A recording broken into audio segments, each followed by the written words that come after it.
इस देश में कोई वंदे मातरम बोलने के लिए तैयार नहीं है। कोई इस देश में अब्दुल कलाम के नाम पर मस्जिद नहीं चाहिए, किसी को अशफाकुल्लाह खान के नाम की मस्जिद नहीं चाहिए, किसको शहनाई वादक बिस्मिल्लाह खान के नाम की मस्जिद नहीं चाहिए। अगर मुर्शिदाबाद में बाबरी मस्जिद का नींव रखा गया है तो वो बाबरी मस्जिद का नींव नहीं बल्कि हुमायूं कबीर के कब्र का नींव होगा। तो पश्चिम बंगाल से हिंदुओं को गोली के नोक पे, कट्टा के नोक पर ये पैसा तो सिल लेगा, उसके बाद वहाँ पर मस्जिद बनाएगा। योगी जी तो देते नहीं ऐसे करने के लिए। योगी जी आई लव मोहम्मद के नाम पर गया था, फिर योगी जी आई लव चप्पल किया और डाल दिया पिछवाड़े में चप्पल, तो किसी का चप्पल छूट गया, किसी का ये छूट गया, वो छूट गया। तुम्बा उम्बा रुम्बा तुम्बा और बुम्बा बुम्बा जो करी है वो ममता बनर्जी, वो तो सिर्फ इसको साइड करी है। इस देश का बहुसंख्यक आबादी जिस दिन मैदान पे उतरा उस दिन इसको सीधा 72 के पास जाएगा। ये सारे मौलाना वही हैं जो टीवी डिबेट पर बैठ करके नफरत को फैलाने का काम करते हैं। फिर रात को ये कोई जीबी रोड पर रात बिताता है तो कोई सोफिया अंसारी और उर्फी जावेद को फॉलो करके लाइक सब्सक्राइब करके रखा हुआ है। अरे ना तो बुरखा वाली को शर्म है, ना टोपीबाज को शर्म है, ना उस मौलाना को शर्म है जो सोफिया अंसारी को फॉलो करके उससे कपड़ा पहनने का तरकीब ले रहा है। जहां 2025 में अयोध्या में रामलला की भूमि पर, जन्मभूमि पर राम मंदिर का निर्माण पूरा हो चुका है और वहीं 2025 में ही पश्चिम बंगाल में मुर्शिदाबाद के अंदर पूर्व टीएमसी नेता हुमायूं ने कहा कि हम बाबरी मस्जिद तामील करेंगे। ये अयोध्या की भूमि नहीं है, पश्चिम बंगाल की भूमि है और मुर्शिदाबाद की भूमि है जहां पर बाबरी मस्जिद को दोबारा से तामील करने की बात की जा रही है। तमाम ऐसे संगठन, तमाम ऐसे लोग सामने आए हैं जो निकल कर कह रहे हैं कि हम चंदा देंगे, तन मन धन से समर्पित होकर बाबरी मस्जिद दोबारा तामील करेंगे। पर सवाल यही है कि बाबर के नाम पर ही क्यों? मोहम्मद साहब के नाम पर कर सकते थे, अल्लाह के नाम पर कर सकते थे। बाबर की मस्जिद का नाम होना किस हद तक जायज़ देखते हैं भारत के अंदर? देखिए पत्रकार महोदय, सबसे बड़ी बात यह कि आपने अयोध्या से कंपैरिजन करा मुर्शिदाबाद का। अयोध्या श्री राम जन्मभूमि, रामलला का जन्मभूमि स्थान था जिनको पूरे कानूनी तरीके से, संवैधानिक तरीके से हमने जीता। उसके बाद वहाँ पर राम मंदिर का आविष्कार हुआ और आज अब राम मंदिर का पुनः निर्माण होकर के पूरी तरीके से तैयार है। अब कंपेयर करते हैं आप मुर्शिदाबाद में मस्जिद बन रही है और मस्जिद अगर बन रही है तो उसी छक्के बाबर के नाम से बन रही है। जो अपने 14 साल के लड़के से प्यार करता था वो सिर्फ वो नहीं बताता, जो क्या कहते हैं कि वो ट्रांसजेंडर था, और ट्रांसजेंडर सिर्फ नहीं था और अलग अलग जो इतिहासकार हैं वो अलग अलग तरीके से दर्शाते हैं। आज आप समझिए इस देश में कोई वंदे मातरम बोलने के लिए तैयार नहीं है। कोई इस देश में अब्दुल कलाम के नाम पर मस्जिद नहीं चाहिए, किसी को अशफाकुल्लाह खान के नाम की मस्जिद नहीं चाहिए, किसको शहनाई वादक बिस्मिल्लाह खान के नाम की मस्जिद नहीं चाहिए, किसी को इस देश में शेख अब्दुल रशीद के नाम से, वीर अब्दुल हमीद के नाम से मस्जिद नहीं चाहिए। किसके नाम से मस्जिद चाहिए? औरंगजेब के नाम से मस्जिद चाहिए। किसके नाम से मस्जिद चाहिए? बाबर के नाम से मस्जिद चाहिए। सारे मुगल बादशाह जितने छक्के थे, जितने खूनी थे, जितने दरिंदे थे, जितने थे, जितने धर्मांतरण करने वाले लोग थे, जिन्होंने इस देश में आतंक किया, सारे मुगल शासक थे कि नहीं थे? उनके नाम से करने वाले लोग खुद को शांति दूत कैसे कहते हैं? और मैं पूरी जिम्मेदारी के साथ कहता हूं कि अगर मुर्शिदाबाद में बाबरी मस्जिद का नींव रखा गया है तो वो बाबरी मस्जिद का नींव नहीं बल्कि हुमायूं कबीर के कब्र का नींव होगा।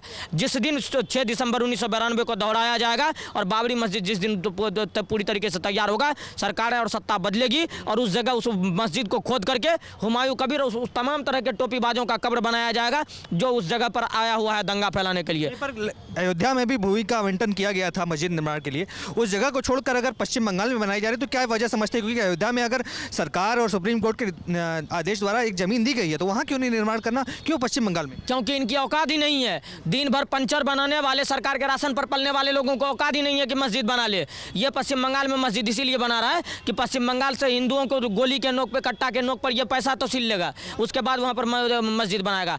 योगी जी तो देते नहीं ऐसे करने के लिए। योगी जी आई लव मोहम्मद के नाम पर गया था, फिर योगी जी आई लव चप्पल किया और डाल दिया पिछवाड़े में चप्पल, तो किसी का चप्पल छूट गया, किसी का ये छूट गया, वो छूट गया। समस्या इस बात की होगी, इनको यूपी से दिक्कत है। इनको जहाँ जहाँ भाजपा की मजबूत सरकार है वहाँ से दिक्कत है, जहाँ जहाँ मजबूत सरकार नहीं है वहाँ नौटंकी शुरू है। अरे हुमायूं कबीर कौन है? हुमायूं कबीर वही है, बाबर का बेटा हुमायूं। यही बाबर का बेटा हुमायूं है। एक बाबर मर गया, दूसरा बाबर का बेटा हुमायूं जिंदा है। इस हुमायूं को पता नहीं है कि इसका हुम्बा हुम्बा रुम्बा तुम्बा और बुम्बा बुम्बा जो करी है वो ममता बनर्जी, वो तो सिर्फ इसको साइड करी है। इस देश का बहुसंख्यक आबादी जिस दिन मैदान पे उतरा उस दिन इसको सीधा 72 के पास जाएगा।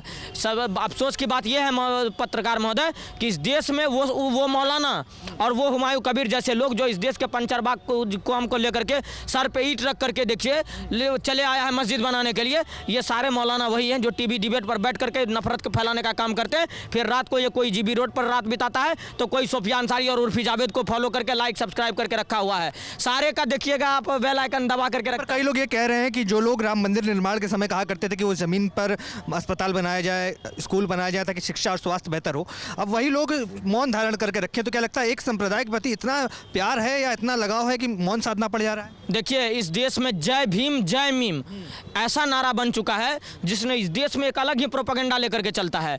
उनको मंदिरों से प्रॉब्लम है, उनको पुजारियों से प्रॉब्लम है, उनको पंडितों से प्रॉब्लम है, लेकिन उनको मस्जिद मजार और मदरसे से कोई प्रॉब्लम नहीं है। कल तक कहते थे कि मंदिर के जगह हॉस्पिटल चाहिए, अब मस्जिद के जगह इनको हॉस्पिटल नहीं चाहिए। इवन मंदिर के बाहर तो लोग जो बाहर रहते हैं उनको रोजगार भी मिल रहा है। मस्जिद के बाहर तो मस्जिद के बाहर बैठे हुए, मस्जिद के अंदर के कुत्तों का छोड़िए, मस्जिद के बाहर बैठे कुत्तों को भी रोटी नहीं मिलता है। लेकिन मंदिर के बाहर अगर कोई मौलाना टोपी लगा के बैठे तो उसको रोटी देने के लिए भी आदमी तैयार है। लेकिन इनको मस्जिद से कोई दिक्कत नहीं है। अरे इस देश में मस्जिद मजार और मदरसे की जरूरत ही नहीं है। मस्जिद इस देश में आतंक का अड्डा बनाया जा रहा है, मजार इस देश में अवैध जमीन पर कब्जा करने के लिए बनाया जा रहा है, और मदरसा इस देश में आतंकियों को पनाह देने के लिए बनाया जा रहा है। इन सबका यही षड्यंत्र है, बाकी कोई दिक्कत नहीं है। यह इस देश में अगर आप सोचिए, वो मानसिकता को समझिए, वो ये इस देश में किसी भी क्रांतिकारी के नाम से मस्जिद नहीं चाहिए। इनको मस्जिद चाहिए मुगल शासक के नाम से, इसीलिए कि ये चाहते हैं कि जो हुमायूं करके गया हम वही करके दिखाएंगे। पर आपको मस्जिद से समस्या है या बाबरी मस्जिद से समस्या है? क्योंकि सवाल ये भी आप कह रहे हैं एक तरफ मस्जिद होनी नहीं चाहिए, फिर दूसरी तरफ आप कह रहे हैं कि इनके नाम से मस्जिद नहीं होनी। हमको तो मस्जिद और बाबरी मस्जिद दोनों से समस्या है। हमको तो मुसलमाने से समस्या है। ये सारे जो इस देश में पल रहे हैं, जो इस देश में नमक हरामी कर रहे हैं, इन सारे लोगों से समस्या है। क्योंकि बाबरी के नाम से मस्जिद नहीं थी, सुनारी के नाम से मस्जिद थी, उससे निकला उमर और बाद दिल्ली में बम ब्लास्ट कर दिया। तो हमको तो इन्हीं से सारे से समस्या, हमको उन सारे लोगों से समस्या है जो इस देश में रहता है, इस देश का खाता है, लेकिन इस देश के सरकारी राशन और सरकारी वेतन पे पल रहा है, लेकिन इस देश में वंदे मातरम नहीं गाने के लिए तैयार है। इस देश में कभी भी आतंकी मुर्दाबाद के नारे नहीं लगाता, लेकिन फिलिस्तीन जिंदाबाद के नारे लगाता है। हमको इस देश में उन सारे लोगों से समस्या है जिनको राम मंदिर के जगह हॉस्पिटल और अस्पताल तो चाहिए, लेकिन मस्जिद के जगह हॉस्पिटल और अस्पताल नहीं चाहिए। इन सारे कुछ से हम लोगों को समस्या है। और वो बुरखा वाली कौम जिनको ट्रिपल तलाक देकर के मोदी जी ने आज़ाद करवाया, उस बुरखा वाली कौम को शर्म आनी चाहिए। उनका बुरखा उतारने वाला मौलाना पर अगर कब्जा करने का काम करा है तो मोदी जी ने करा है। अरे ना तो बुरखा वाली को शर्म है, ना टोपीबाज को शर्म है, ना उस मौलाना को शर्म है जो सोफिया अंसारी को फॉलो करके उससे कपड़ा पहनने का तरकीब ले रहा है। आप देख रहे हैं सौगंध टीवी, सौगंध वतन की।